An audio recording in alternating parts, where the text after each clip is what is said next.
دیجئے سبحان اللہ. سبحان اللہ. بس گفتگو سمیٹ رہا ہوں. نہیں بارک آپ لوگ سبحان اللہ کہیں. ایک پیغام ہے جو دے رہا ہوں, ایک پیغام. اس روئے زمین پر, اس خاکدانی گیتی پر ہم آئے ہیں. ہمارا کردار لاجواب ہونا چاہیے, لاجواب ہونا چاہیے. دیکھیے, جب کسی کے گھر میں بیٹی پیدا ہوتی ہے, سبحان اللہ, بیٹی پیدا ہوتی ہے, یاد رکھیے گا جب تک وہ گھر کے دروازے کے اندر رہتی ہے اس کی ماں اس کی حفاظت کرتی ہے. نہیں بولیے گا سبحان اللہ. جابر سراجی بھائی آنے والے ہیں میرے بعد, لیکن نہیں بولنا ہی پڑے گا, اس لیے ابھی سے پریکٹس کر لیجیے. حفاظت کرتی ہے. جب دروازے سے باہر قدم نکالتی ہے اس کا باپ اس کی حفاظت کرتا ہے. جب راستے سے محلے میں گزرتی ہے سماج والے اس کی حفاظت کرتے ہیں. جب ایگزام دینے کے لیے جاتی ہے تو تنہا نہیں جاتی, اس کا بھائی باڈی گارڈ بن کے جاتا ہے. جب رشتہ دار کی یہاں جاتی ہے تو تنہا نہیں جاتی, بلکہ اس کے ساتھ کوئی نہ کوئی اپنا آدمی جاتا ہے جو اس کی حفاظت کر رہا ہوتا ہے.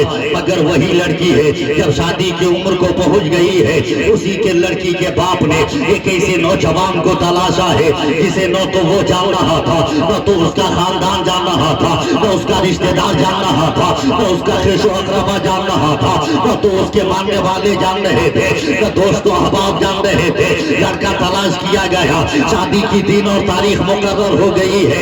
اس کے بعد جب بارات آنے والی ہے, اسی محلہ کا ایک نوجوان ہے اٹھا ہے لڑکی کے باپ کے قریب گیا.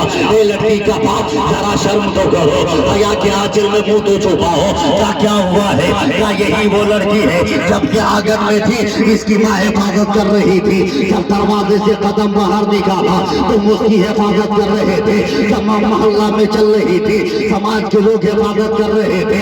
جب رشتہ دار کے یہاں جاتی تھی تو اس کے ساتھ کوئی نہ کوئی جاتا تھا. جب ایگزام دینے جاتی تھی اس کا بھائی محافظ بن کے جاتا تھا.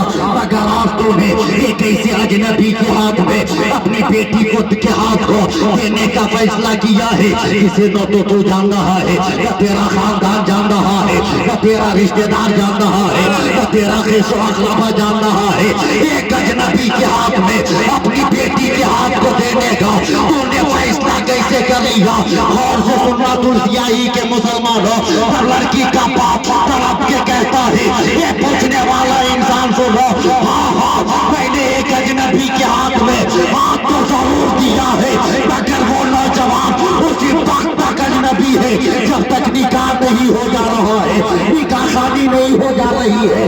ایجاب و قبول کی منزل ہے, جب تک طے نہیں کی جا رہی ہے تب تک وہ اجنبی ہے. جب نکاح ہو جائے گا ایجاب و قبول کی منزل طے ہو جائے گی, پھر اس کے بعد وہی نوجوان جس کو تو اجنبی کر رہا ہے جب ضرورت پڑے گی میری بیٹی کی عزت کو بچانے کے, وہ زندگی کے خون کا اور قطرہ دے دے گا, میری بیٹی کی عزت کو بچا لے گا, اس کے وقار کو بچا لے گا.